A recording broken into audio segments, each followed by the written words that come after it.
Okay, there we go. All right. So, to begin with, our runners are going to go into the weapons shop. They're going to purchase one hammer. They're then going to go into the menu, and they're going to get everything set up. We want the dash on because, yeah, they're going to want the dash on because that's one of the quality of life improvements that we got with the PSP version. They're going to try and make it so that the text scrolls as quickly as possible. So the way the equipment glitch works is you're going to attempt to equip the item that should be equipable to the white mage and to the fighter, which is the hammer. And then by using the memory cursor, you have the cursor sitting in the armor slot of one of the other characters. And by pressing bumper and X at the exact same time, it allows the game to read the hammer ID, but then put the knight's armor in the glove slot. So that's a piece of armor that we should not have access to until Melmond. So that essentially makes us almost invulnerable for the first third of the run.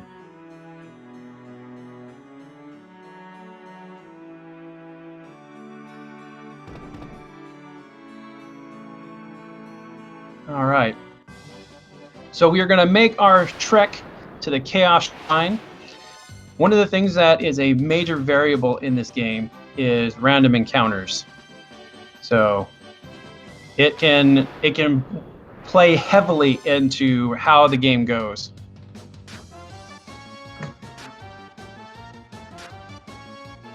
All right, so Ausabe is our first one in the Chaos Shrine.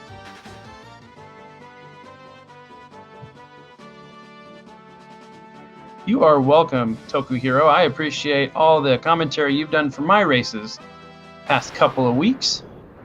So Ausabe has jumped in and has grabbed the leather cap. So now Ausabe is going to use the equipment glitch yet again, this time glitching the leather cap and equipping a judgment staff onto every character.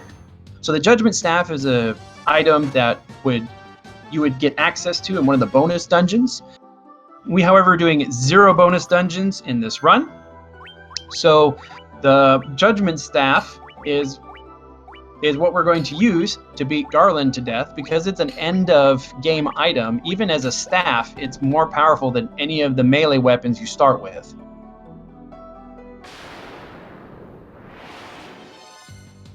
So Garland is so tough that he died in 4 hits. And that's it. So congratulations to Ausabe. Ausabe has now done in 2 minutes and 55 seconds what it takes the Super Mario Bros. 1 runners to do in 4 minutes and 55 seconds, which is save the princess. So we've saved Princess Sarah.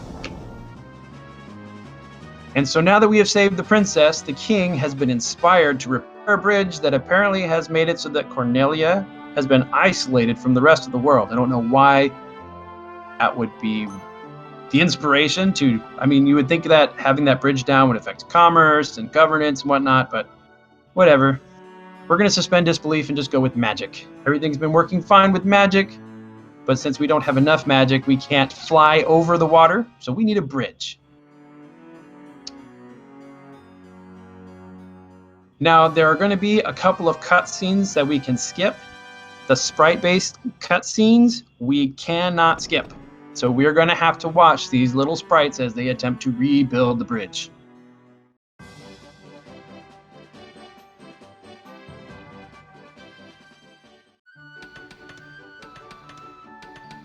Now, so at the moment, Ausabe probably has about 20, maybe 30-second lead.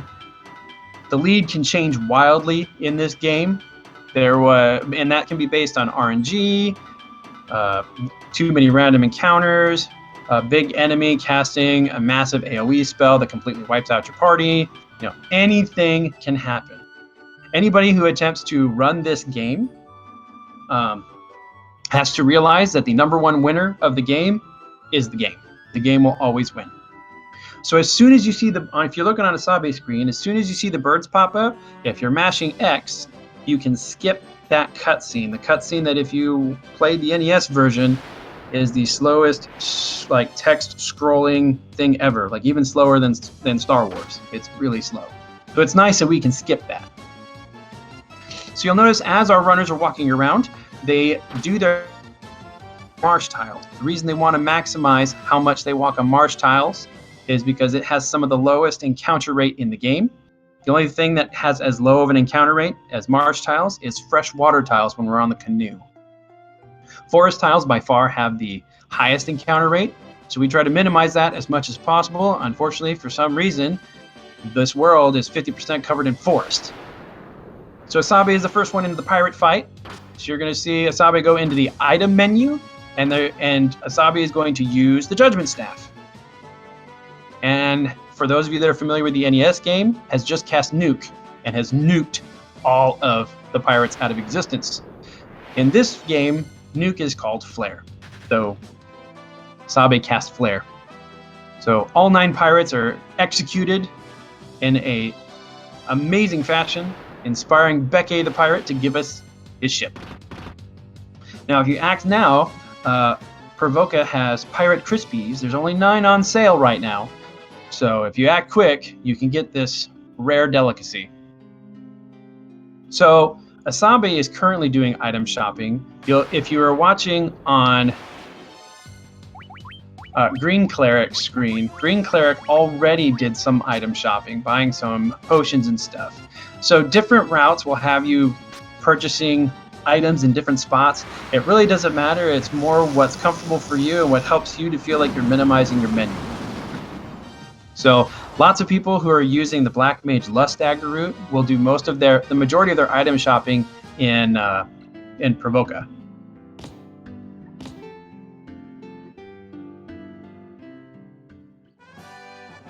All right, so Ausabe, now having gotten the pirate ship, is heading down to Elfheim.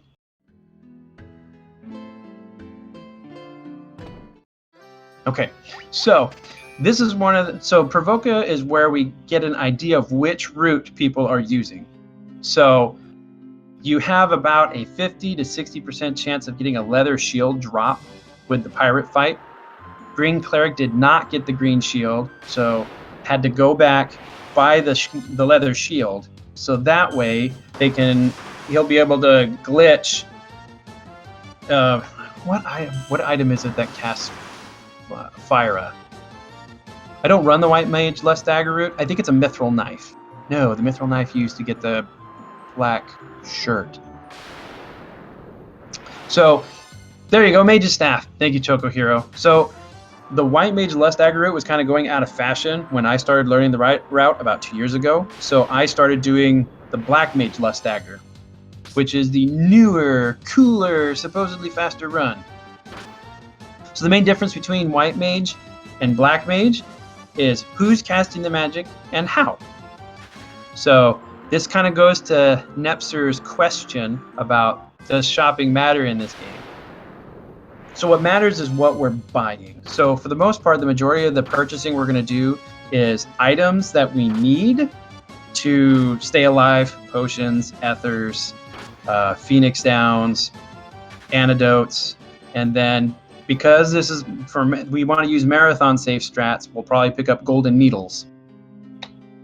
In fact, it looks like GreenCleric is going to pick up golden needles right now. So those are the items that those are the expendable items that you're going to use. And then we will purchase specific items in weapon shops and armor shops that we can glitch into other things that we want to use that are better than what we're buying. So the White Mage route, going back to kind of explain the differences in the routes. So the White Mage route uses items to cast spells. So what you've already saw with the Judgment Staff is that our runners can cast Flare as often as they want, as long as they're willing to sit through the 8 to 9 second casting animation, which over a hour and a half, hour 45-minute run can add up every time we have a mob and you have to use Judgment Staff. So that's why we've transitioned from the 4 Barbarian Sword route, which only one runner in the tournament currently uses. And now the majority of people are either Black Mage or White Mage Lust Dagger. And that's so that way you have a AoE spell that has a faster casting animation. Fyra takes about 4 seconds. Blazaria and Thundra also have about 5 to 6 second casting animation. So you'll notice that as we're going through the Mist Cave here, or the Marsh Cave here, sorry, Mist Cave, Final Fantasy IV, my favorite Final Fantasy. This is the Marsh Cave from Final Fantasy I. The Marsh Cave has the lowest encounter rate of any dungeon in the game. So, unfortunately, Ausabe miscounted. It's 3 rooms down. So, Ausabe's hit the first trap tile. So there are certain tiles that trigger an encounter that you absolutely have to fight through. So if you're running the Black Mage Lust Dagger route, you want a minimum of 3 Pisco Demons. Otherwise, you'll be short on the experience. Because with the Black Mage Lust Dagger, you're using the Black Mage to actually cast magic. Like I said, with White Mage, you're using items. So the items are used to cast Limitless, the spells.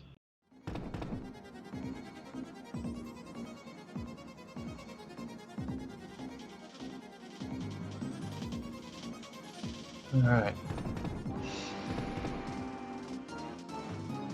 Sorry, I'm adjusting windows here. I'm actually in a hotel room providing commentary, so I'm using my TV. So I'm having to do window management. I have to keep moving windows around so I can actually see what's going on. All right, so both runners have defeated the Pisco Demons and have gotten the crown. So if you're playing this game casually, you probably went to the Western Keep and met a Elf King who said that they needed their crown. So go into the Marsh Cave, get the crown, and you take the crown to the king. So since Final Fantasy I is a very, very early JRPG, it does not have a very robust storyline. So to mitigate the lack of storyline, we go through lots and lots of fetch quests. So we're now in the Western Keep with GreenCleric, who has gone to Astos. Sorry, spoiler alert. The Elf King is a dark elf known as Astos. As you'll notice earlier, Ausabe was about 20 to 30 seconds ahead, and now it's flipped, and GreenCleric probably has about a 30-second. So you can see it just goes back and forth, back and forth. So the main... I'm trying to understand your question, Nepser. So the main strat of the game is to kill monsters as fast as we can. So there's lots of different things. So right now in the early part of the run, if you're doing the Black Mage Lust Dagger route, which I believe Ausabe is using, you want to at a minimum have the Black Mage at level 8 after the Astos fight. If not, the Black Mage cannot learn the spells that we need early on in the run, because we want to get away from the Judgment Staff as quickly as possible, because the Judgment Staff has a super long casting animation. So in Elfheim, we can purchase Fyra and Thundra. So when we start hitting unrunnable encounters in the Earth Cave, which would be the Pisco Demons again, Pisco Demons are weak to Thundra, and Thundra, because it's a faster casting animation, it actually will save you time, about 4 to 5 seconds every encounter.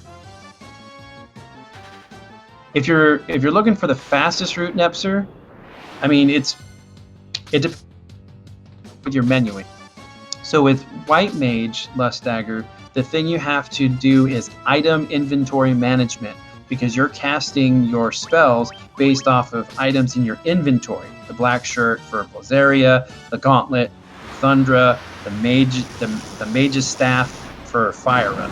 So if you've run the White Mage route enough that you know, for the most part, where those items are going to be in your inventory every time, then the White Mage Lust Dagger will probably be just fine for you. For me, I run the game so inconsistently that Black Mage works best for me, because I only have to remember the order in which I purchase the spells. So I generally purchase the spells Fyra, Thundra for that one, and then on the next line, it's usually Haste, Blazeria.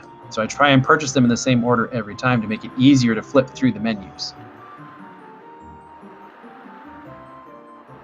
All right, so GreenCleric is now has sailed past Cornelia Castle and is going to Matoya's Cave. So Matoya is a witch that has a problem. She's blind. So while we were in Astos' treasure room, we left all the treasure and decided just to grab a crystal eyeball. For those of you that have played the NES version, it's a crystal ball, not a crystal eye. In the PSP version, they have it as a crystal eye. Now, Ausabe unfortunately had to fight through the sharks. So what happens is, because we still haven't gotten any agility boosting items yet, there's a tendency to get trapped by monsters. Sahagins, wolves, sharks all have a very high dexterity bonus, or a dexterity stat, so it can be difficult to run away from them at times. So sometimes it's faster for you just to kill them than to keep trying to run away from them. All right, so GreenCleric has dropped off the crystal eye and has gotten the jolt tonic. Ausabe is getting all these wolf encounters, although has been getting away from them fairly quickly. Still, the number of encounters can be kind of brutal.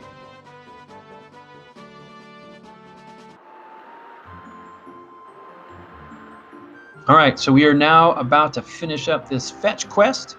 So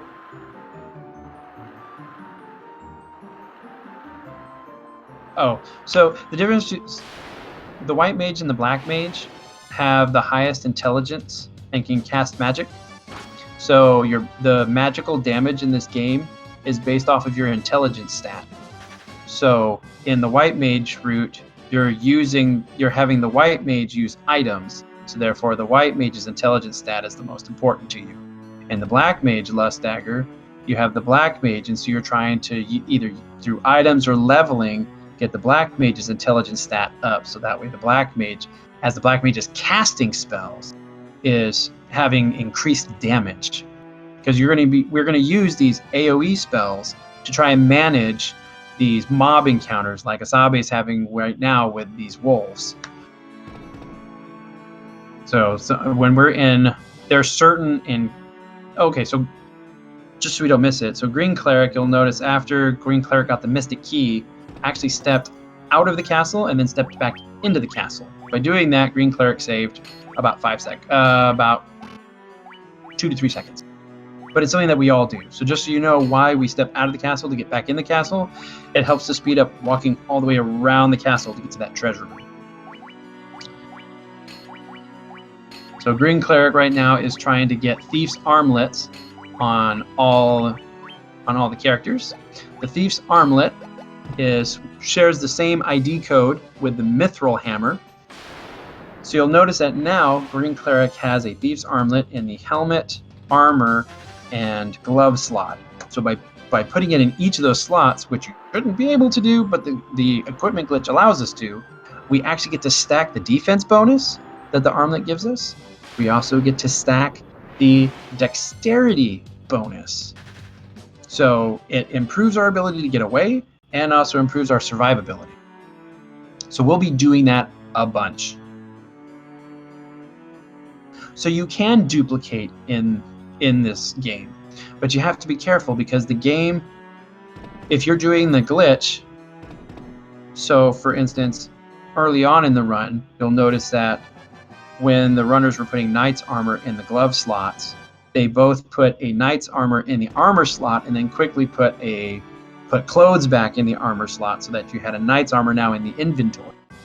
If you're doing the glitch, if someone were to glitch again the knight's armor, the game first looks in your inventory. So if you have a knight's armor sitting in the inventory, it'll actually pull it out of the inventory instead of duplicating.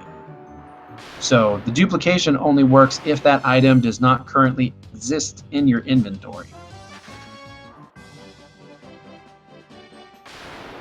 All right, so Ausabe's now doing the glitching. And you'll notice that Ausabe's got the Sage's Staff already glitched. So the Sage's Staff gives you a plus 10 intelligence boost, which will help with our AoE spells being more effective. So you'll notice GreenCleric has already purchased the golden needles Ausabe is now purchasing them and sold that knight's armor we were just talking about that was sitting in the inventory. So the knight's armor, because it's super expensive, almost all the money that we need in the run, we get by selling off all 5 knight's armor that we glitch in the first 30 seconds of the game. So that's your gold grinding in the PSP any percent, is glitching 5 knight's armors in the first 30 seconds. So you sell 1 knight's armor, the one that you duplicate and leave in your inventory, and that gives you enough money to get you far enough in the run that you can sell the other 4 knight's armor. Usually for me, it happens in Crescent Lake. I sell the other 4 knight's armor, and then now I'm flush with cash and I can buy everything that I need. So GreenCleric. So what you just saw on GreenCleric's side is that when we switch graphic engines, going from the sprite-based to a more cinematic-based, is when we can skip cutscenes. So any cutscene that has sprite-based, we have to suffer through it. Anywhere we switch to a different graphic engine, we can get out of. So GreenCleric went in both treasure chambers in Cornelia. You'll notice Ausabe did not. Again, that's the difference between the white mage and the black mage lust dagger. GreenCleric needed to grab that mithril knife so that sometime when GreenCleric is doing the equipment glitch for something else, they'll do an extra glitch getting the green shirt, and then they're going to dump it in the inventory and then leave it there. Ausabe, going with the black mage actually casting magic, did not need the mithril knife. So this is actually kind of cool. You all are going to get to see 2 different routes, which for the most part are about, like I said, the same speed. It's just a different methodology of how you accomplish taking care of mobs. So GreenCleric just bought the steel gloves and is going to have the game read it on the warrior and then equip it to the thief. Now you notice that GreenCleric then did an extra glitch real quick to get the mage's staff. We need the mage's staff so we can use it for mob control by casting Fire, and then had to pull the barbarian sword off the thief, put it on the warrior so that way the inventory was empty, so that way when GreenCleric did the glitch again, there would be no barbarian sword in the inventory, so that way now the warrior and the thief both have barbarian swords. And this is not randomized. To answer your question, Nepser, this is not randomized at all. It's just people who are much smarter than me, figured out which items glitch into which things. And so we've just memorized which items actually give us the boost or the damage ability that we want to be able to get through the run as quickly as possible. By manipulating the game with this item equipment glitch, we pretty much cut a glitchless run in half. So the glitchless run is about 3 hours. By using the equipment glitch, we can actually cut almost an hour and a half off because we really don't need to level grind. There's only one time that we're going to level grind in this entire game, which is really nice.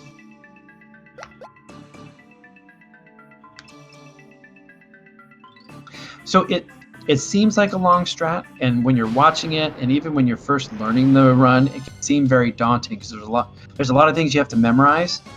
But for JRPGs, Final Fantasy 1 is actually one of the easier games to learn. You can learn it easily. It takes a while to master, and part of the mastery is just getting good at menuing. Menuing is where you can save a lot of time. RNG will always play a factor. You will always either gain or lose time based on the RNG that you get. But the thing that you can control as a runner is how you menu, which is how quickly and accurately you can do the equipment glitch, and how quickly you can move through battle menus to get through combat fast. When I was in the tournament last year, I had only been playing the game for about a month and a half, 2 months tops. So I had just learned it. Never beat it as a kid because the Final Fantasy 1 NES was so broken, it broke my spirit as a 10-year-old. So I was on a transatlantic flight and played through the game for the first time, beating it, and then 2 months later was in the tournament. So my best time last year was about 1 hour and 37 minutes.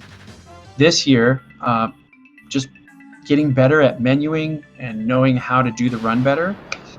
I PB'd 5 times in the tournament, my fastest time being 1 hour and 32 minutes. And I don't grind the game. I find this game very hard to do a PB grind just because the RNG can be so mean, because the game loves nobody. So for me, my PB usually improves in the tournament because racing against somebody makes it so that you can bear the RNG. At least for me. For me, it's the RNG makes me want to throw my controller through the screen. And yes, emulator is totally kosher. A lot of people use emulator. I play console casually, but my setup doesn't capture the console well. So I use emulator, and both of our runners today are running off of emulation. So for the most part, the PPSSPP, which is the emulator we all use, for the most part, it perfectly emulates the PSP. The main advantage that emulation has over console is the speed which you can reset and save. And on a console, you have to wait for the PSP to go into the memory and save your file in the memory stick, which can take a second or two. Whereas with emulation, it's almost instant. So it's much faster to safety save on emulation. So you'll see some runners who are on emulator are more willing to do a safety save than those on console, because with console you're losing an extra second or two of time every time you go into the menu to safety. Now, Ausabe is in the encounter. That is why we get golden needles. All right, so only one character got petrified, so that's good. But that's why we get the golden needles. We get the golden needles as a safety, because you'll have 10 runs where you don't have any issues with cockatrices. No one gets stoned. The one time you decide to skip the golden needles and just go through Earth Cave and YOLO it, that's when you have 2 to 3 characters get petrified, and it just completely rips your run. So the golden needle is the expendable item you use to cure petrification. Oh no, the thief went down. That sucks. This is Final Fantasy 1. So both runners tonight are doing Final Fantasy 1 any percent category, which means we can use the equipment glitch. And this is the 20th anniversary edition that was on the PSP. So as far as I'm concerned, one of the worst parts of the run is the walk out of Earth Cave. If you have a good 3rd and 2nd floor, you can get through the Earth Cave. I think my fastest time is about 1 minute and 15 seconds. My absolute worst time, because I had a bat get in the way, kind of like what you're seeing with Ausabe, and I had 1 or 2 unrunnable encounters and stuff like that, it took me over 3 minutes. So going in and out of Earth Cave can be really painful. So GreenCleric has already gotten past the Giant's Cave and has gone into the Sage's Cave and gotten the Earth Rod. So for those of you that remember playing this casually, when you beat the vampire and opened the chest, you probably foolishly thought that ruby would grant you access to the remainder of the dungeon to go fight Lich. Wrong.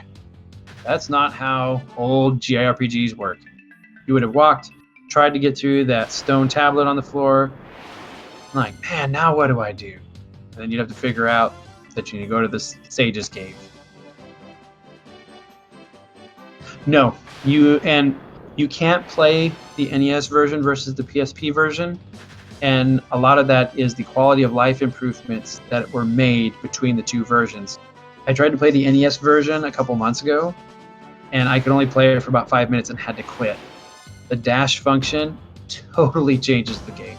It makes it so much more bearable. Watching super slow 8-bit character sprites was painful. I just couldn't do it. Maybe it was the ADHD. I don't know. I just couldn't do it. So now there are NES. If you like the NES version better, there are some NES tournaments. Most of the NES Final Fantasy 1 tournaments are randomized. It's the randomizer. That's where the randomizer is big for Final Fantasy 1. There is a randomizer in development for the PSP version, but I don't think it is live or it's developed enough that we can use it in a tournament racing setting. So in this tournament, everybody's playing the PSP version and everybody's using the equipment glitch.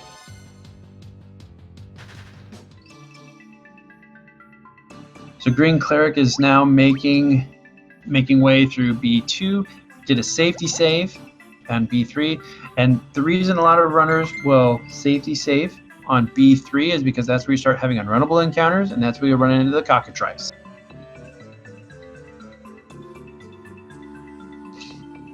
And actually, GreenCleric's having a really...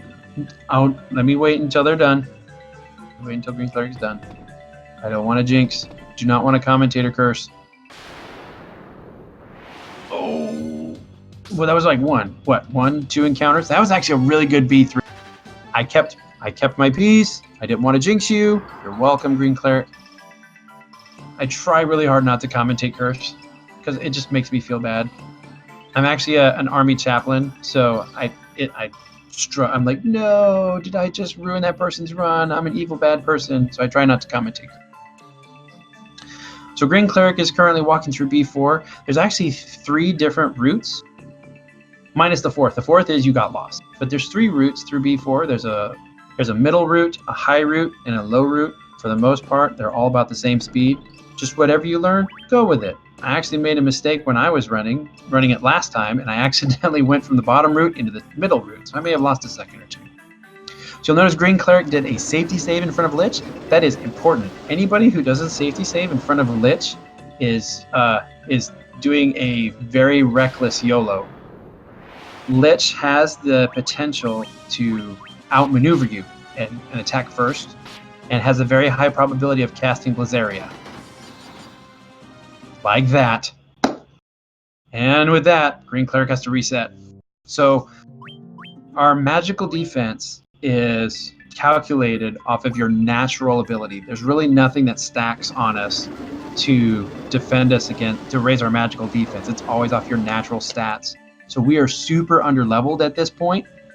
So unless you overheal everybody going into that fight, everyone dies. And most of us are running fairly low HP because we're not overhealing everyone. So it's not uncommon for Lich to cast Blazeria and completely wipe out a party. So I'm sorry, GreenCleric. That really sucks. That's not cool at all. I think the most I've had to reset in front of Lich was 4 times. There was 4 times in a row that either Lich went first, or after my thief attacked, then Lich went and cast Blazeria and wiped out my party 4 times in a row. That would be one of the PB attempts where I almost threw my controller into the almost threw my controller at the computer screen I was playing. Because it can be so frustrating. Because there's nothing you can do to make your characters any faster other than grinding levels, and that wastes time because we're trying to play the game fast. So GreenCleric is in the middle of watching one of the sprite-based cutscenes that we can't skip. So the Earth Crystal has turned back on. We saw the Lich statue disappear to give us access to a bonus dungeon, which we of course will not go to. And there is a teleport tile behind Lich's throne that we can step on, and it gets us right out of the Earth Cave. So that bonus dungeon that the Lich statue is in front of is a cave that's just off to your left as you're going from Cornelia all the way to the Chaos Shrine. And each of the bonus dungeons in this game are based off of another Final Fantasy game. So I think Hellfire Dungeon, which is one that opens up after Merilith, is based off of Final Fantasy IV. One of the dungeons is Final Fantasy V themed. There's another one that's Final Fantasy VI. So you can watch the Warriors of Light from Final Fantasy I fighting the Phantom Train from Final Fantasy VI. Unfortunately, it is not nearly as cool as actually fighting the Phantom Train in Final Fantasy VI because nobody is body slamming a train. And like Tokuhiro is saying, GreenCleric has a pretty good lead right now, but the lead can swing. I was in my on what was it, Saturday? On Saturday, when I was racing Forsyth, I had an almost 5-minute lead. Forsyth used emergency exit, saved about 2 minutes, and then all of a sudden the RNG was not in my favor, and Forsyth was able to make up all the time. So I was ahead for the first 40, almost 50 minutes of the game, and Forsyth got ahead and then just was able to stay ahead because the Sunken Shrine just was not friendly. So that's the thing that's really cool about this tournament, is someone like me who's been running the game for about 2 years can compete with somebody like Forsyth who's been running this game forever and is really, really good, number 2 on the leaderboard. And because RNG helps to level the playing field, I was able to be competitive and almost and was pressing the number 2 guy on the leaderboard. Kind of cool about this game is that there's enough that anybody can win any day, which is really cool. So if you were watching, because GreenCleric is menuing fast, GreenCleric out of nothing, shirt, and then put the black shirt quickly in the inventory. And it's now stacking black garbs. So the black garbs give us more defense, but also give us a dexterity bonus. And so, and then you also saw GreenCleric do the one formation change that we do in this entire run. So you will switch the white mage and the black mage, so that way you can use the warrior to glitch black garbs on the black mage.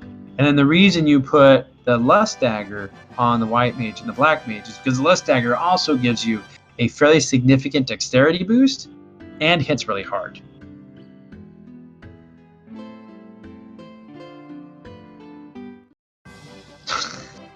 Well, that was so kind of you, Roach. Everybody loves to see Warmech. Except for Kib. I'm sure Kib does not like seeing Warmech because, what was it, like 2 weeks ago? Or 3 weeks ago? Kib ran into a Warmech, and the Warmech wiped out her party in one hit. It was... Everybody in chat was cheering because we were like, yeah, Warmech, Warmech hype, and then everybody dies. It's so sad. Felt bad for cheering.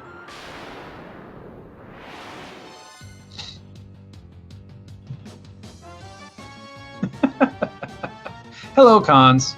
Welcome to the tournament. All right, so Ausabe is now making the way to the Crescent Lake, so that way Ausabe can pick up the canoe. GreenCleric, now having the canoe, is headed to Ice Cave. Now, GreenCleric is facing the most dreaded formation that we have to deal with on the water, which is Sahagins teamed up with Big Eyes. Sahagins have a high dexterity, which can make it so that you have to try and attempt to run away, 2 rounds or 3 rounds. The Big Eyes aren't so bad, except for that the Big Eye Stare has a long casting animation and also paralyzes your people, which makes you have less people who can run. There is one grind, Nepser, and it's the one that's coming up in Ice Cave. And for a JRPG, it's not a bad grind. It's about, what is it, Tokuhiro, like 30 seconds, 40 seconds? You're just grinding one tile that has an evil eye, and you just keep stepping on the tile over and over and over and over until the white mage, black mage hit level 18.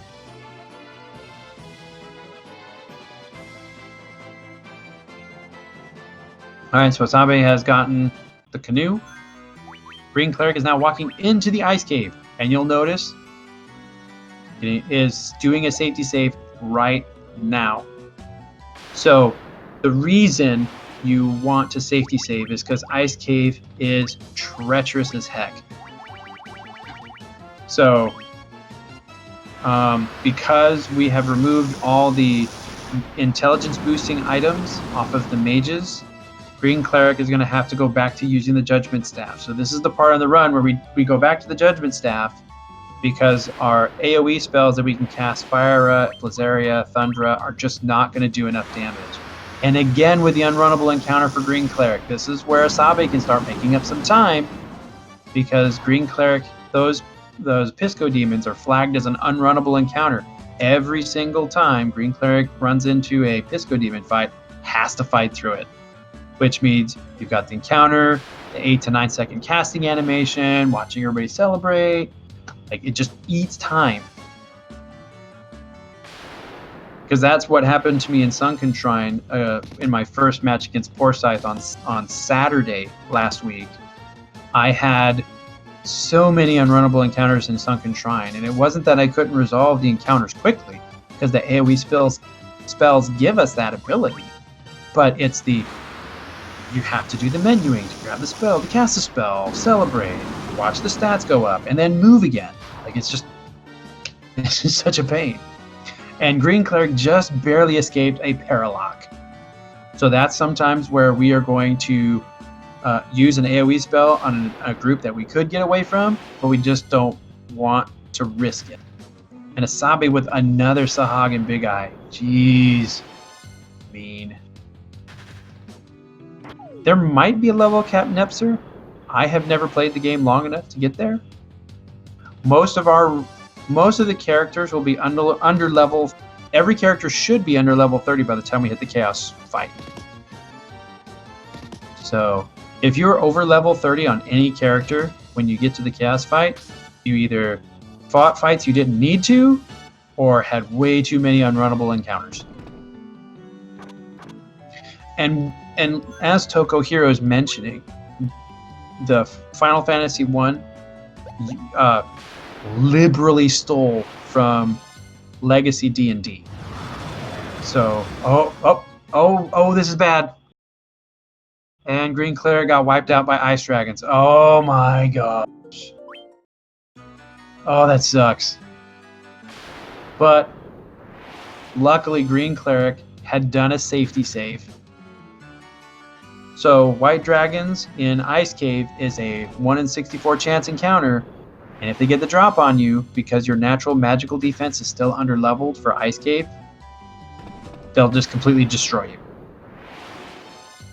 And part of the reason it's so devastating in Ice Cave is because we're generally running fairly low on HP. That's where we want the Warrior and the Thief to die quickly, so we can focus all the XP that we're getting on the White Mage and the Black Mage. Because those are the two that we really need to level up. Don't tell the Warrior this. We really don't need the Warrior for combat. The Warrior, for the most part, is an ankle weight. We would be much better served by having a second Thief. The reason we have the Warrior in the run is for the equipment glitch. And Green Cleric got super lucky. Thundra out the gate.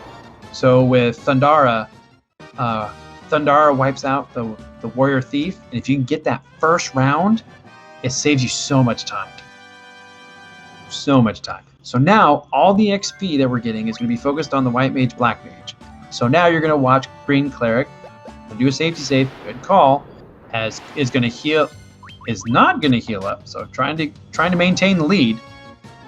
And it's not that dangerous to not heal up. I do it just because there is a very slim chance that the Evil Eye outmaneuvers you. But with the Lust Dagger and 3 Black Garbs, realistically, the White Mage and the Black Mage should outmaneuver the Evil Eye every time.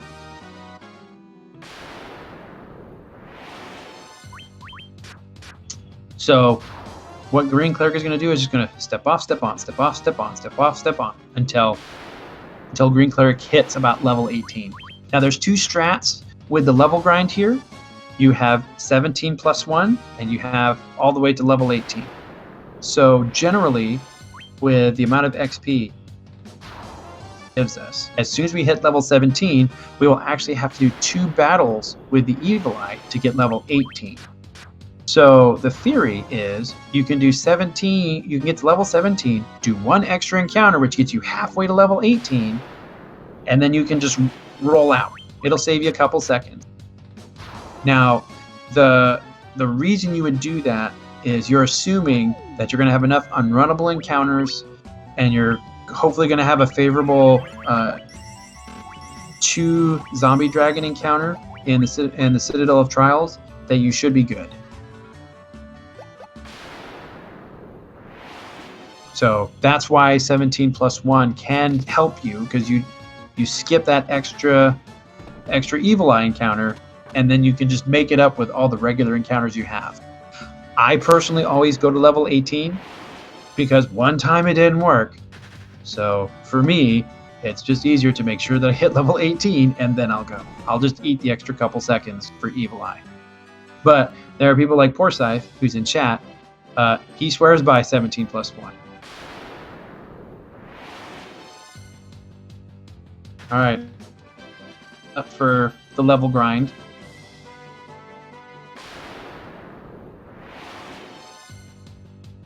All right, so we've got the Levy Stone. So the Levy Stone is required for us to get the airship.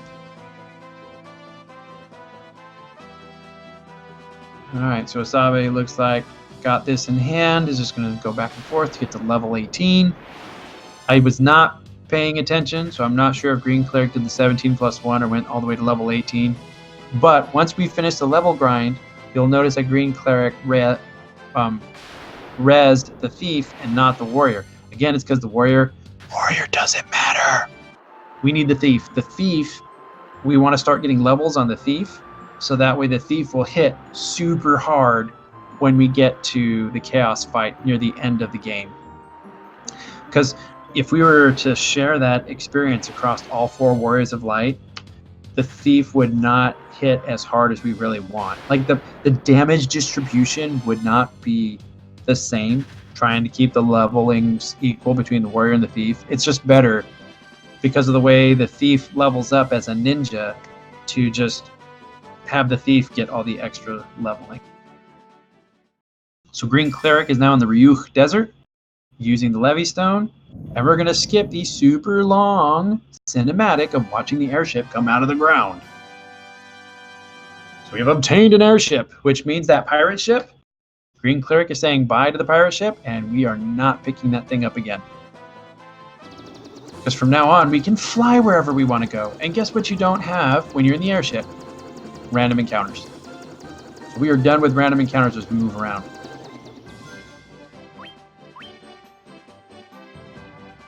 Absolutely, Tokohiro nailed it. The thief by far was the most useless in the NES version. It was so sad. It didn't matter.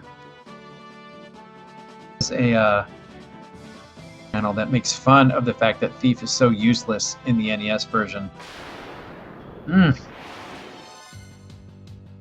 remember what it's called, what the YouTube channel is called, but it's actually really funny because essentially eyes constantly in the animation, like you noticed in the NES version, because the NES version, a lot of the characteristic stats were completely broken.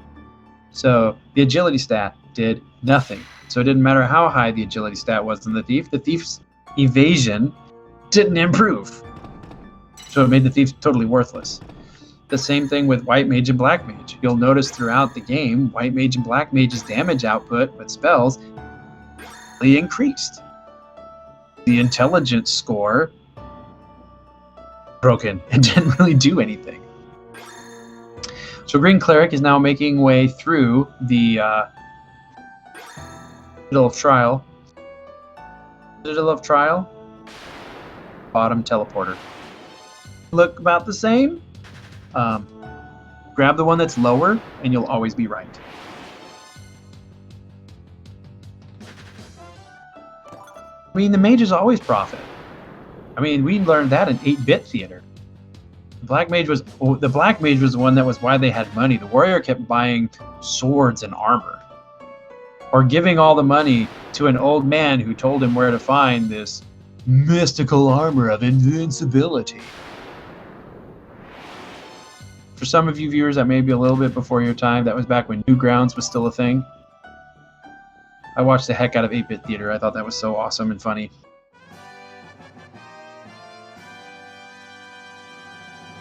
Let's see. Oh man, I'm trying to find the YouTube channel while I'm commentating. So, GreenCleric has now grabbed the rat's tail and has just stepped on the trap tile for the zombie dragons. Now it's random whether you have one zombie dragon or two zombie dragons. Ideally, we want two zombie dragons because that ensures that we're at level 19. I haven't seen what the levels are for GreenCleric. Oh, still level 18s. So hopefully there's a unrunnable encounter between now and when GreenCleric is buying spells, because you need that black mage and the white mage to be level 19s, so that way you can get the teleport and healera, which are crucial to the run. Ausabe just got away from the sandworm. The sandworm is absolutely terrifying. And the reason the sandworm is terrifying is because it has a 1 in 1,000 chance of casting Earthquake and killing all 4 members of the party in one hit. So there are people who in a marathon setting will actually save just before that desert, so that way you don't risk the sandworm wiping out your party. What I do, and that's because I saw other people doing it, is I just have everybody attack the sandworm. Surely someone's going to hit the sandworm first, because we have so many dexterity boosting items, we should be able to do it. So GreenCleric is now going to see Bahamut, while Ausabe is going to get the rat tail.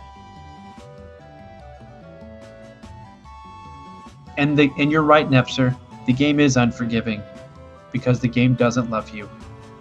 That's one of the things I had to come to terms with as I started trying to run this game, is to realize that the game does not love me.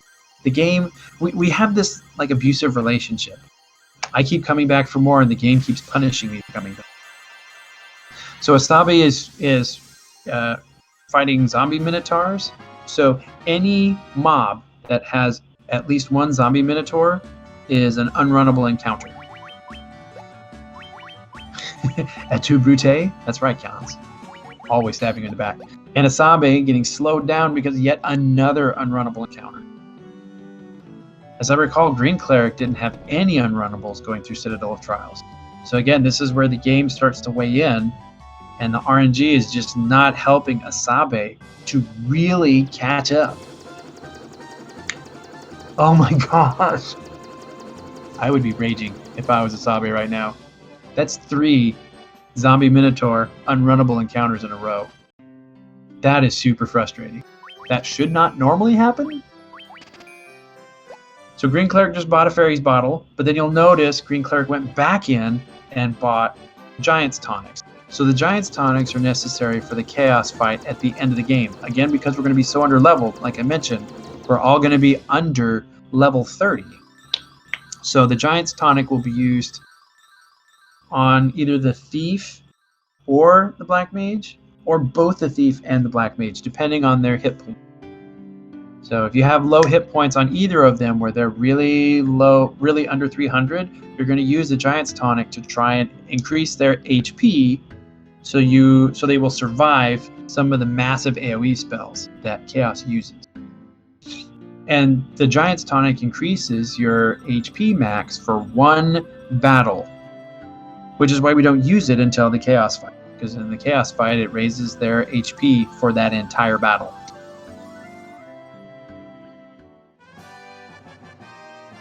Okay, so the YouTube channel that I was mentioning that makes fun of Thief always dying because Thief is useless is called Rab Tunes.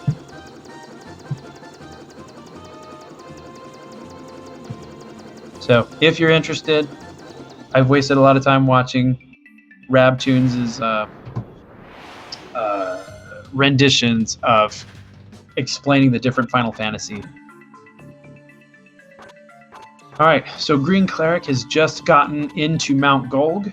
So as you're watching, you'll notice that GreenCleric is trying to maximize how many lava tiles they're walking on. And the reason they're doing that is because when you're walking on lava tiles, you will have a 0% chance of an encounter. So we want to maximize the lava tile.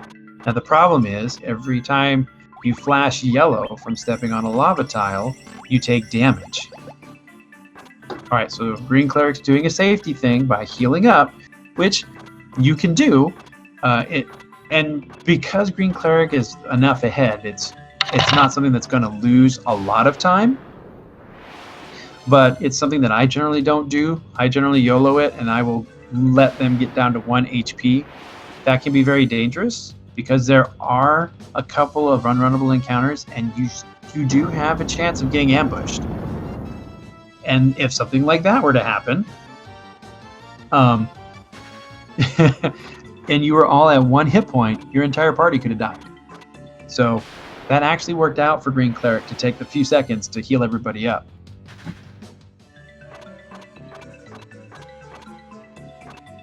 All right, so Ausabe is doing the class change.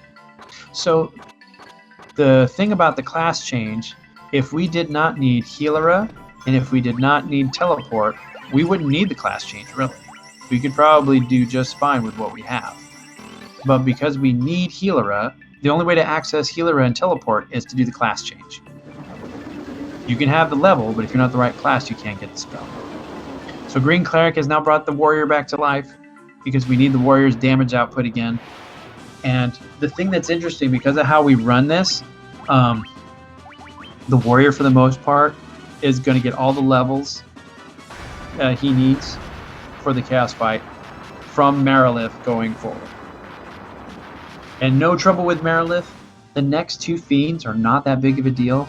Marilith is not that difficult, and neither is Kraken. Both of them are fairly harmless, both in the first iteration that we fight them, and the second time in the Chaos Shrine. So the hardest part between Marilith and Kraken is the Sunken Shrine, getting to Kraken. Unfortunately, Ausabe tried to run from an Ogre Mage Hellhound. That is an unrunnable encounter in that formation. You cannot escape.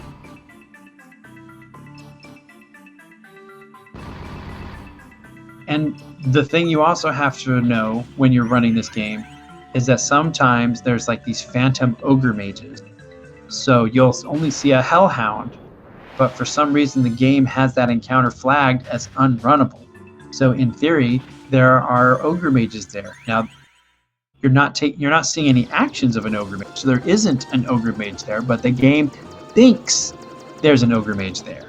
So if you try and run away from like a single Hellhound, you can't get away.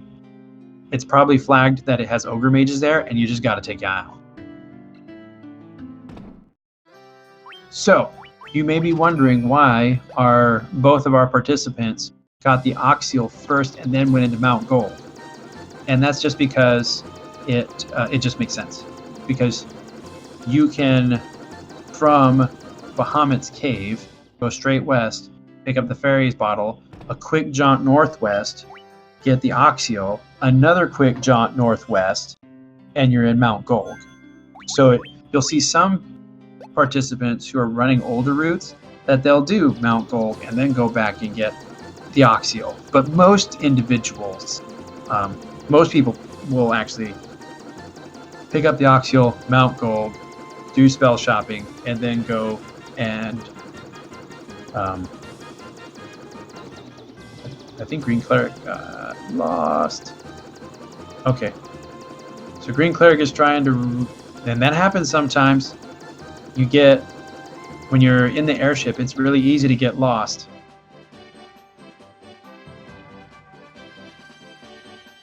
Oh, I think Green Cleric's trying to do a level grind real. Oh, because Green Cleric's not a level 19. So, okay. So what Green Cleric is doing is because Green Cleric is under-leveled, can't purchase the Healera and Teleport because you have to be level 19. So, using the same thing that existed in the NES version, which is the Peninsula of Power is what that was called. Because on those 2 squares, you actually can encounter enemies significantly higher than what's supposed to be in that area. So Green Cleric's trying to quickly grind a little bit of XP to get to level 19 to go back and get those 2 spells. Because that's a game ender. If you do not have Healera, you cannot survive the Chaos fight. So what most people will do is before they exit the Citadel of Trial, they will actually check to make sure they're at level 19, because it's a faster grind to just grind zombie dragon encounters on that trap tile than to do the Peninsula of Power. But if you've already left, it's faster to do the Peninsula of Power than to go back to the Citadel of Trials to get the zombie dragon. So this gives Ausabe a little bit of a chance to do a little bit of catching up. First of all, because we're a little lost finding the Peninsula of Power, but then because GreenCleric had to do a little bit of level grind.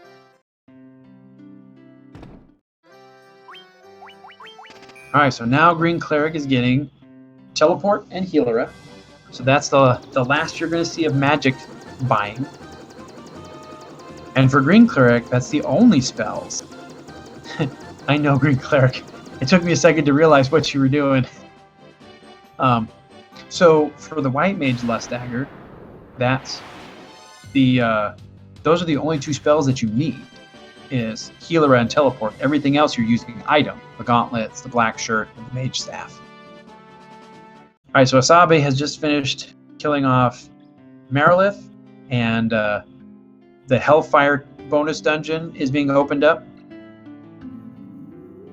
which of course we're not going to go do, but if you wanted to, it's there. I believe Hellfire Cave is over on the islands where Bahamut's Cave is. I don't do the bonus dungeons, so I'm not exactly sure.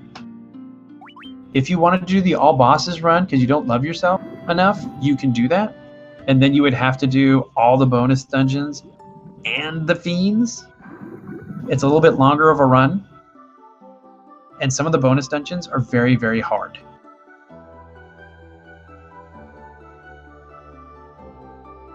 I didn't see if Ausabe got... I think Ausabe only got haste on the Black Mage.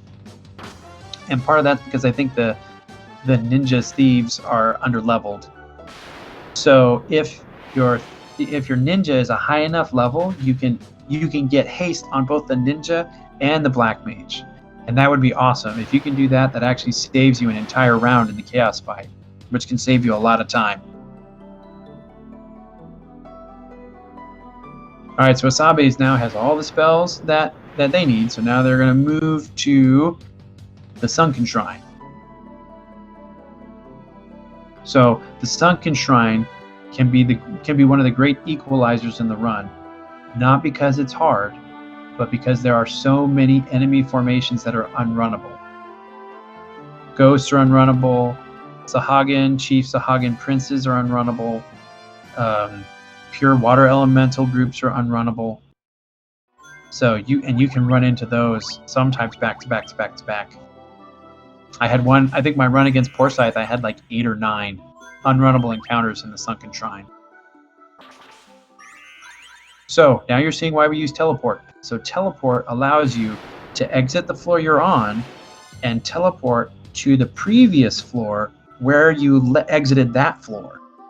So we cast Teleport twice in Sunken Shrine to get us quickly from where we just picked up the Rosetta Stone back up to the original floor we start on, so we can move across and start going to the Kraken fight. So that's one of the reasons why you need Teleport. You'll see GreenCleric is doing the Sahagin Chief, Sahagin Prince fight. So we cast Thundra, so because it's a White Mage Lust Dagger, GreenCleric goes into the item inventory and uses the gauntlets, and then is able to cast Thundra. Ausabe's in an unrunnable encounter with ghosts. So you can either use 2 Barbarian Swords and kill the ghosts, or if you already have your spells queued up, you can use Fire.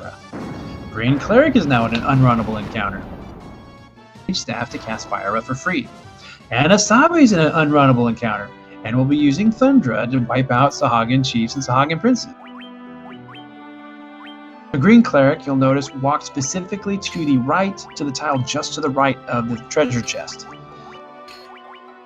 Yet, there is a trap tile just to the left of the chest and right underneath the chest, but the chest to the right is clear. So if you want to avoid that extra encounter, you just walk all the way to the right side, and then you can grab the, what is it, the Mithril Axe? Is that what we got? I think it's the Mithril Axe. And so using the Mithril Axe, you can get Survival Vest. And we use a Survival Vest, again, to add defense and to add dexterity. Ausabe is now casting Teleport and is trying to get back to the original floor to walk across to the other side.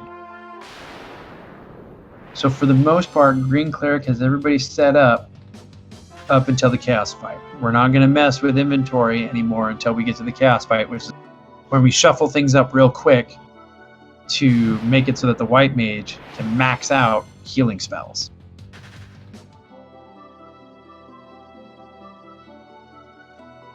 So GreenCleric is now on floor 1. It's headed over to Kraken. And like I mentioned earlier, Kraken and Merilith, toothless. They're like guard dogs with rubber teeth.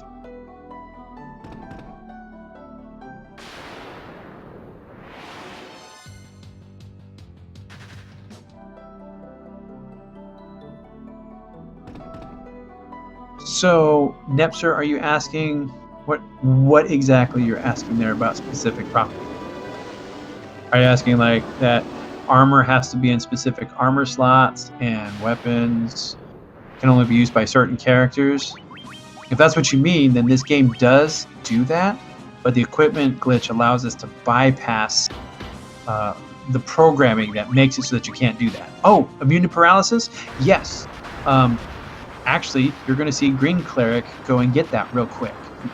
So the ribbon, which we pick up in Waterfall Cave, allows us to be immune to all status ailments and reduces magical damage. It's the only item that we use in this run that reduces magical damage. So, and there are 4 ribbons hidden throughout this game. So if you're playing casually and not using the equipment glitch, you could find there's a ribbon in Sunken Shrine, there's a ribbon in Waterfall Cave, one of the bonus dungeons I think has a ribbon, and there's a ribbon somewhere else. So you could casually, if you want to play by the rules, which who wants to do that if you're speedrunning, you could go collect all 4. Or you can do it our way, which is find one, glitch a Giganax, and then use the Giganax to glitch ribbons on everybody.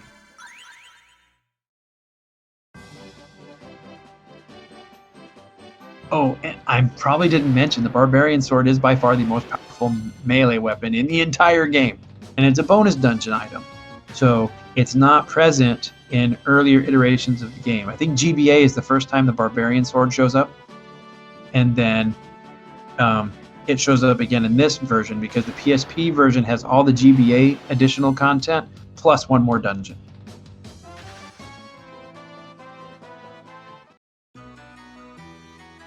And Ausabe with another unrunnable encounter. Ugh, gross.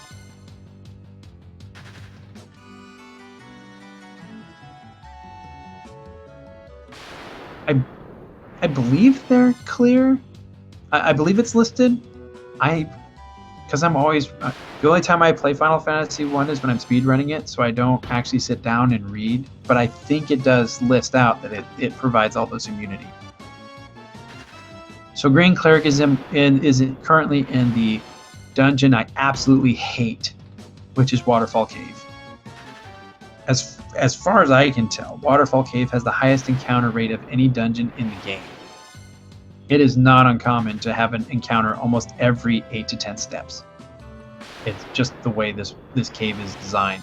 And it's weird because if you're listening, it has the nice cave, the friendly cave theme, which would make you think that you were safe.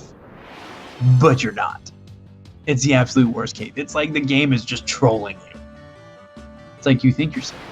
Ha ha ha ha. Alright, so GreenCleric is going to walk into the treasure room, step on a trap tile.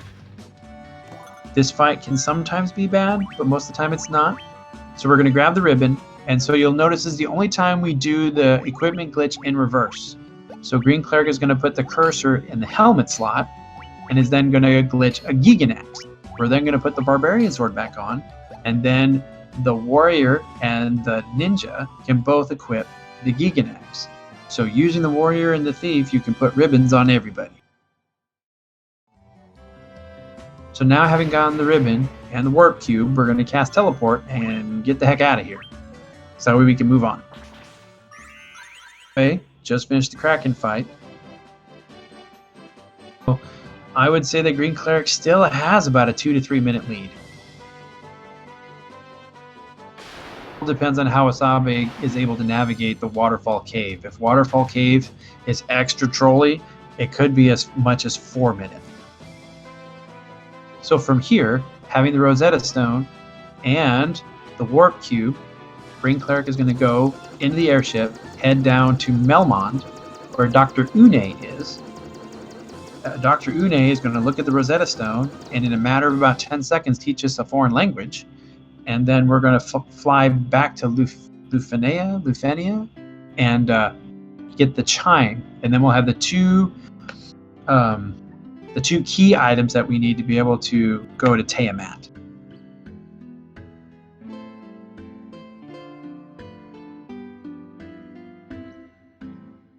And what you're also going to see is GreenCleric, as soon as GreenCleric gets control, is going to cast teleport again. So we use teleport to try and avoid having to spend the time to walk out, but more importantly, to bypass NPCs, because sometimes NPCs can be super trolly.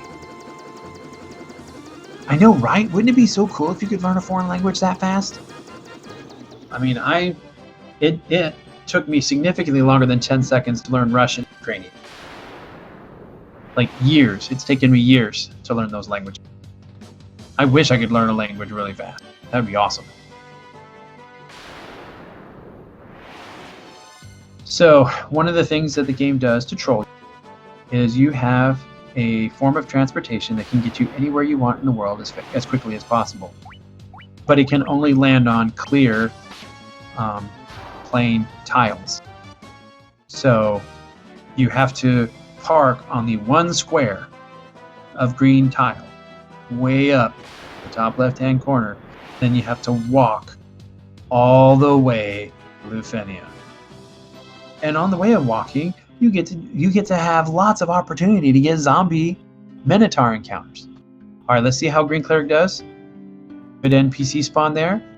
Good NPC spawn there. Sometimes you can get some pretty horrible NPC spawns in Lufenia, like losing 20 to 30 seconds as you have to push NPCs out.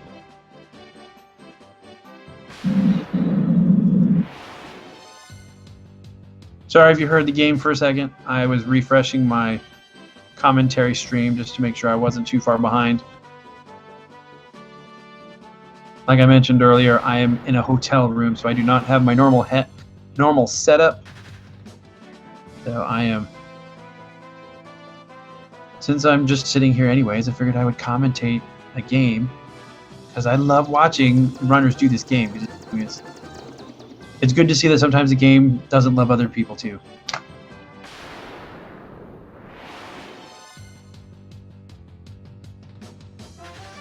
Now, one of the things that Tokuhiro is mentioning is like NPC blocking is such a thing in this.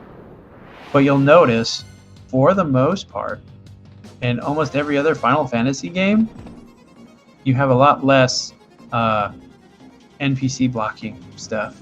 Like, what other Final Fantasy game do you know that has bats in caves that block you as you're trying to walk around? None that I know of. My brother used to do Final Fantasy 2, and I never saw bats in that one. And unfortunately, Ausabe tried to land on a house. You cannot land on the house.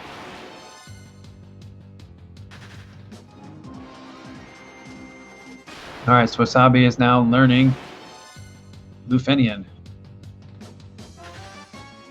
Ooh, worst enemy of the run. Mind Flayers. Ooh, White Dragons is a good one too, poor Scythe. So Mind Flayers and Dark Wizards scare the heck out of me. And that's because the Mind Flayers have the chance to do an AoE paralysis attack that instantly paralyzes all your characters, and they are coded where they can do an instant death. So you'll notice when most enemies do damage, it puts up a number. With the Mind Flayer, there's no number. You just die. It's almost, I think someone described it as that in D&D lore, essentially the Mind Flayer puts its tentacled mouth on you and basically sucks out your soul and kills you. But it will only do that after you're paralyzed. So GreenCleric just ran into an Evil Eye. Evil Eye, because it was on a trap tile, is still flagged as an unrunnable encounter. So every time you run into Evil Eye, you have to fight it. Ausabe running into zombie minotaurs because the walk, the painful walk. As far as I'm concerned, the two most painful walks in the game is Elfheim to Marsh Cave, because we don't have any dexterity boosting items yet, and then the walk from the airship to Lufenia, and from Lufenia back to the airship. Oh my god, so painful, because there's so many opportunities. I know, right? Just don't encounter enemies, and you'll be just fine.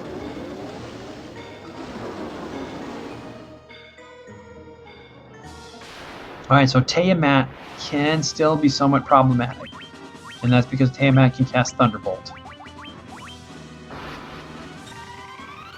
So GreenCleric is going with... Nice! This should be a one-round kill. That worked out perfect. So, because GreenCleric cast Haste on the ninja, it doubled the ninja's speed, so that instead of doing 6 hits, the ninja did 12. So if you're trying to A, keep a lead, and B, avoid Tiamat using Thunderbolt, which is a long casting animation and could possibly kill some of your characters, you can just outright kill him in one round. But it's a gamble, because well, actually not, because I think GreenCleric still has the Lust Dagger and all the Black Garbs on. So with Black Garbs and the Lust Dagger, it should make it so that the Black Mage moves really, really fast.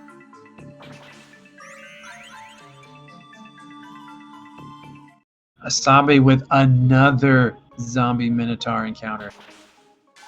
Gross. It's taking so long.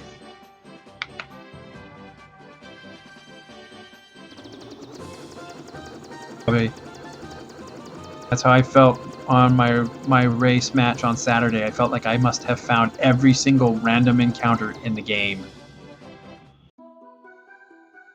Alright, so GreenCleric is now getting ready to enter the final dungeon. If you're an 80s child, like myself, you could queue up the final countdown. That makes you super cool and super old. So what that NPC does is it opens up the one bonus dungeon that is specific to the PSP version, which is a time challenge dungeon. Of course, we're not going to do that because we want to go fast. So you avoid that red herring and just go straight for the black orb. Now, cool tidbit, those bats you're seeing, those bats are actually Luthenians. Not only are they Luthenians, they were the previous Warriors of Light that were unsuccessful. And the reason you know that is because now, having been taught Luthenian because of the Rosetta Stone, you can talk to the bats and they will actually tell you the sad tale. If you talk to the bats at the beginning of the game, they say ki. But if you talk to the bats after you've learned Luthenian, they'll tell you everything, which is how you find out the morbid past of your airship. It used to be their airship.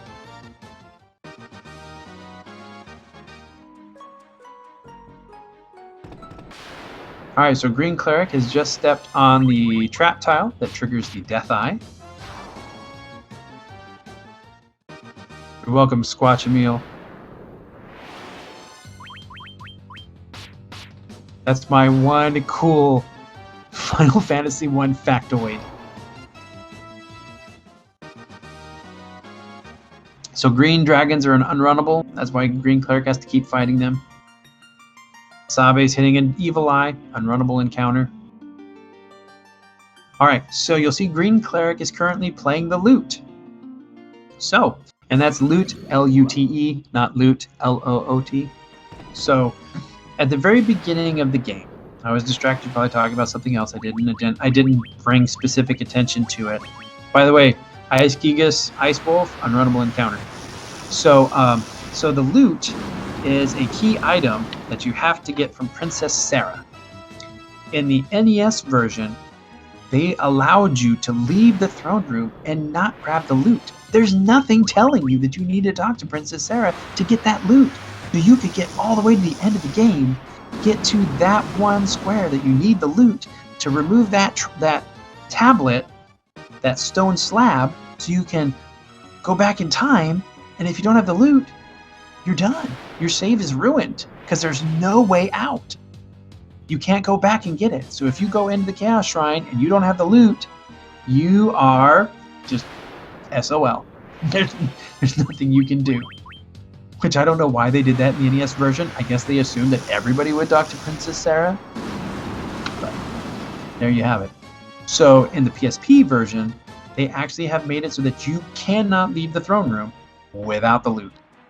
So if you were to forget, you would hit the door, leaving the throne chamber, and Princess Sarah would stop you, and you would have to walk back, do the slow walk of shame, get the loot from Princess Sarah. So we want to avoid the slow walk of shame, so we just go grab the loot. GreenCleric has got, is that the second or third White Dragon encounter? This can be very dangerous. White Dragons cast Ice Storm, and it can do 50 to 60 damage every cast. Oh no! GreenCleric doesn't have ribbons on everybody yet. Okay, going with the Judgment Staff. Good call.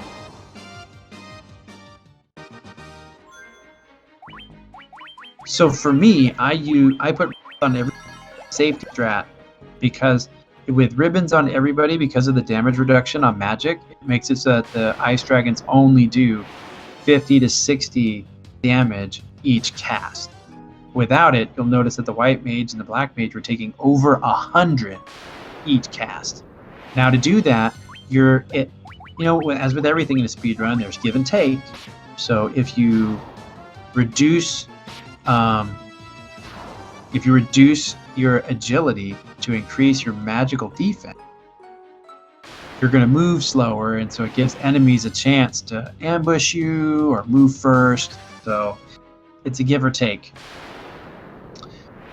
And you'll notice that GreenCleric had to fight the Earth Elementals. And there's a second Earth Elemental encounter. So, pure Earth Elemental, pure Fire Elemental, pure Water Elemental, pure Air Elemental, you can run away from that all day long. They have a high... So, there may be times where it's difficult to get away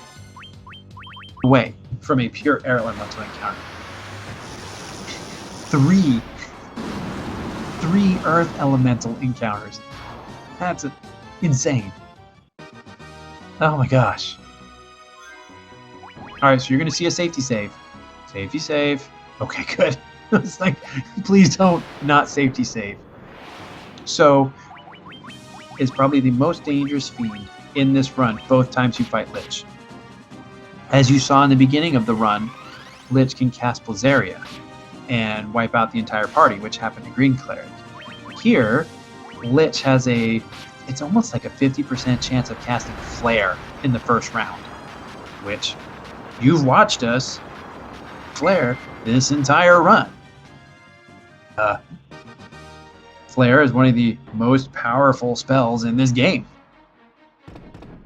So getting hit by Flare, especially with how underleveled we are, can be very problematic.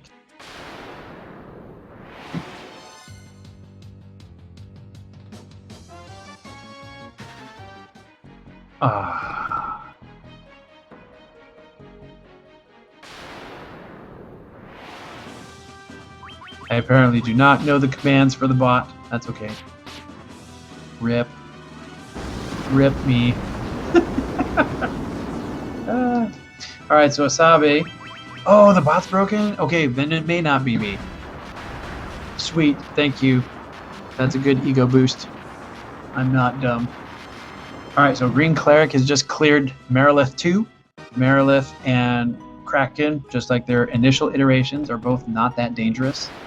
The hardest part about Kraken's floor is the fact that you have to go through all the doors, and there's still a lot of unrunnable encounters you can run into on this floor, just like there was in the Sunken Shrine. So I would say at this point, GreenCleric has a good 4, almost 5-minute lead. Because if you think about it, the splits that I have between Death-Eye and Lich to Marilith, each of those. So Death-Eye to Lich is usually about a 2 to 3 minute split. And then you have Lich to Marilith is just over a minute. And so you see Ausabe had ribbons on everybody. Did you see how little damage they took? That's why as a safety strat, it can be very useful to have all those ribbons on there. It's also why the first floor in the Chaos Shrine is super scary and dangerous, because there's a high probability of running into ice dragons in packs of 3 and 4. They have a high agility bonus, so they can trap you, and if they spam that ice storm, which at times they will, it's super devastating. Wow, and GreenCleric getting hit with the Thundara. That's not very common. I mean, it's something that Kraken can do. It's not something that Kraken usually does. Usually Kraken will do, like, Ink, which it doesn't do anything. I mean, it puts darkness on your characters, but still really doesn't do anything. It's meaningless. It's like one of those moral victories. Ha, I darked you. Oh, I still died.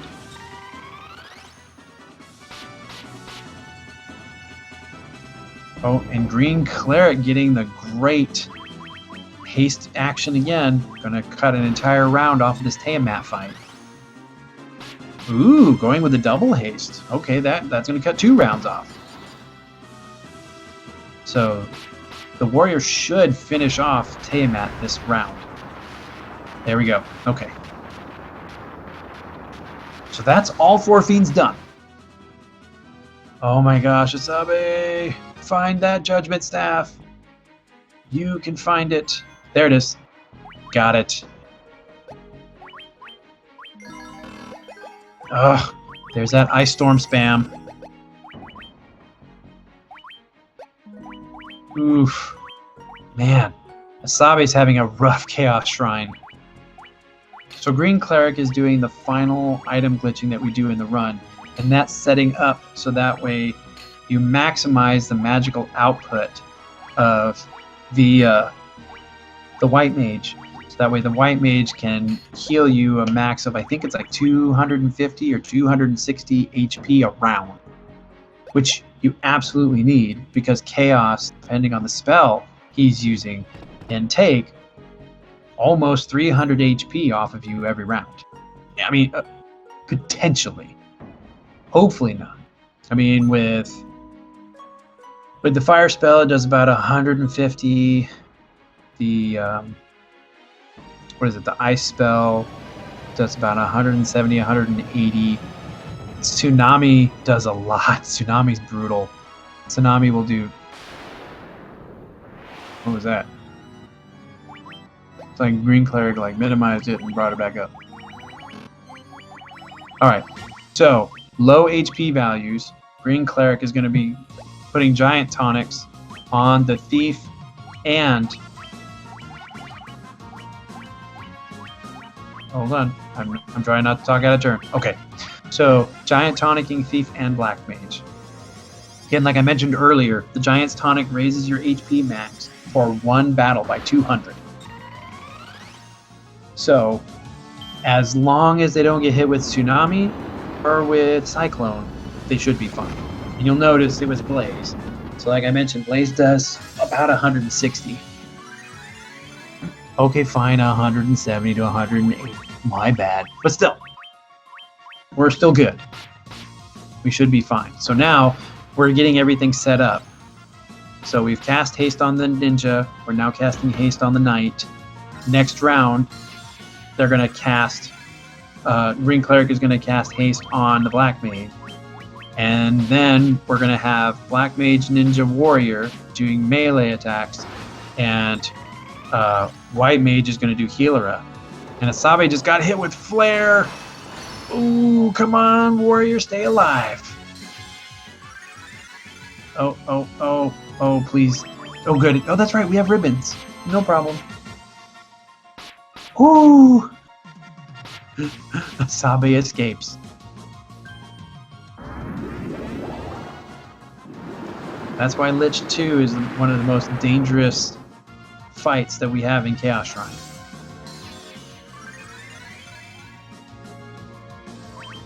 Alright, so at this point, GreenCleric just has to hold X for the win. All the HP values are high enough that we should be good. We're doing enough damage. Oh, Ausabe with another unrunnable encounter. Pure Fire Elementals. Oof. It's like I was saying, GreenCleric just needs to hold X to win. It's just a matter of depleting the 20,000 HP that Chaos has. And ideally, we want to deplete the HP before Chaos casts, what is that, Hilaga or something like that? It's the healing spell that does 999,000. Basically makes you have to start over. And that's time. GreenCleric with a SRL time of 1 hour 31 minutes and 5 seconds. GG GreenCleric.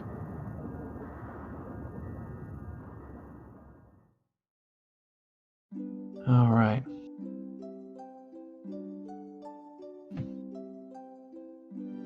Let me.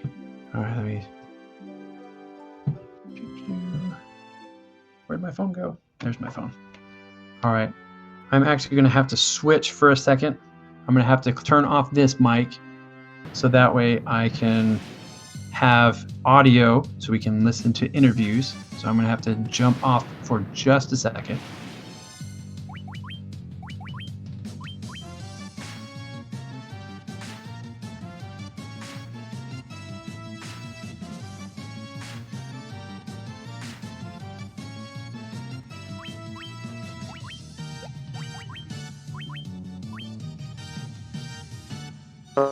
Now I'm back.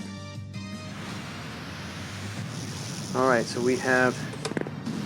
Alright, let me know if you can still hear me on Discord. Oh, no. Yep. Okay, there we go. On Discord, I should be good. You should still be able to hear me. Alright, so Ausabe is now... Thank you, Mind of Me. Yeah, sorry, like I mentioned, I'm in a hotel room, so I'm having to switch back and forth between all my different electronic devices. So, apologize if this isn't like super professional, but this was still a really good race. This was good and fun to watch. So Ausabe's finishing up, getting ready to go to Kraken 2. And I'm going to see if GreenCleric wants to do an interview. Oh wait, let me make sure that I have... Okay, it does show. Okay, so we're using Ausabe's audio. Okay, good. Just double checking. So many streams, so many windows. Alright, so Ausabe's just finished Kraken 2 fight. For the most part, should not have too much trouble with Tiamat. The main issue with Tiamat is going to be the Thunderbolt spell. Air Elementals, you can run away from those.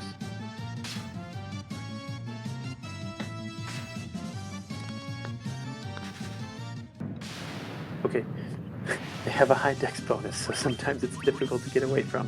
Alright, so we're now doing Tiamat 2. So we're going to see if Ausabe is going to do the haste strat, and is. So with haste, unfortunately the thief moved first, so that missed out on some of that extra damage output. The nice thing is ribbons have made Scourge pointless. Scourge doesn't do anything to us because of the ribbon. And now that the thief's putting out some decent damage output, so it's going to save all that damage that the thief just did is going to save us a round. So if you don't use haste, it can take you 4 to 5 rounds to beat Tiamat. If you can haste the thief, you can finish it around 3 or 4. Hello? Good.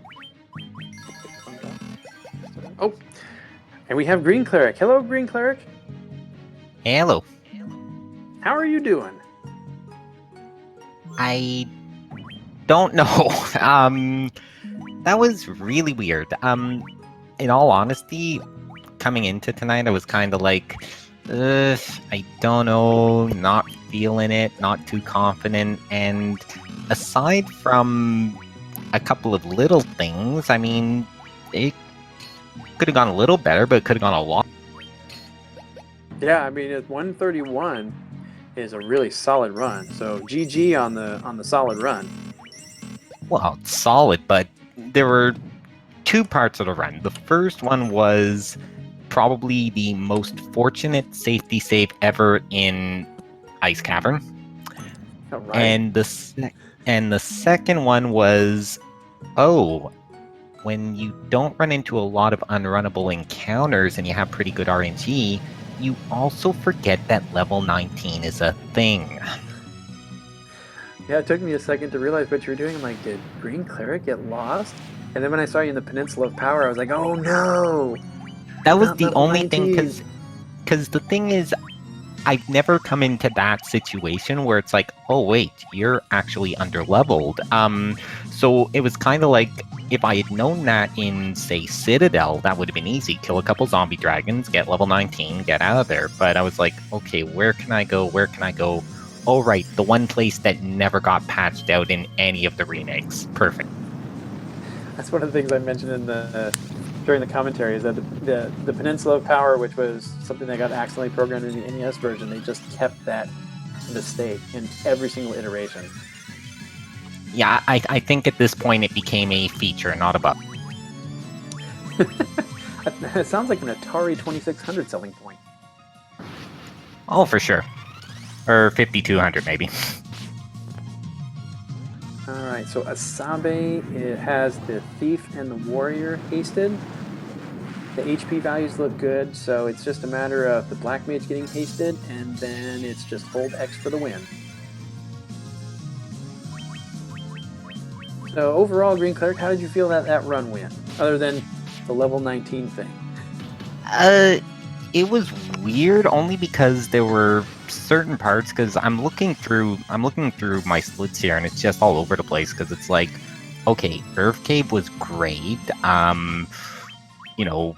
Flying Fortress was great. I had a couple of weird things on there, but it's like, that's the one thing with this run. It's always, you're gonna get some good luck, no matter how bad the run is. You could do a minute 40 run. I mean, hour 40. And there's gonna be still that one point where it's like, that was a really clean run of that place. It's just a shame that I got hit with the 14 unrunnables the spot before that. But yeah, I mean, I'll take it. I mean, I really think without that little mistake there, without the over leveling and a little bit of a grind getting to Lich 2, could have been sub 130. I mean, I'll definitely take it. I mean, still want to work on execution, stuff like that. But I mean, one win. I mean, one down and, well, one to go against Ausabe. But again, we're going to see, because I know Ausabe like that, 138, 139 he's going to put up. Well, there you go, 138. A 138.24. All right, GG. But again, 138.24, but he beat me with a much better time than that in the group stage in one of the matches. So that's just the nature of the game. I mean, you have to be consistent, and sometimes you get the luck on your side, sometimes you...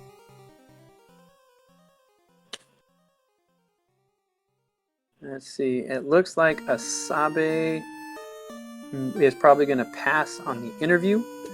Apparently, it's 4 a.m. there.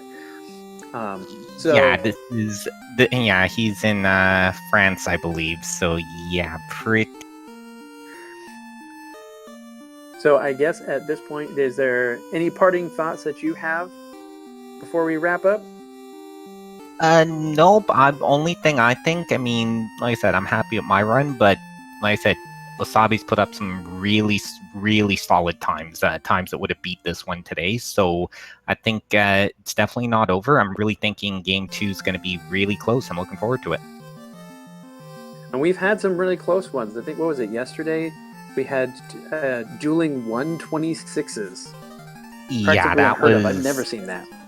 That was insane. That was like, it's one thing to have a close finish, but when two people are putting up times where it's like, those times are going to win you a final. Those times are pretty much going to beat everybody.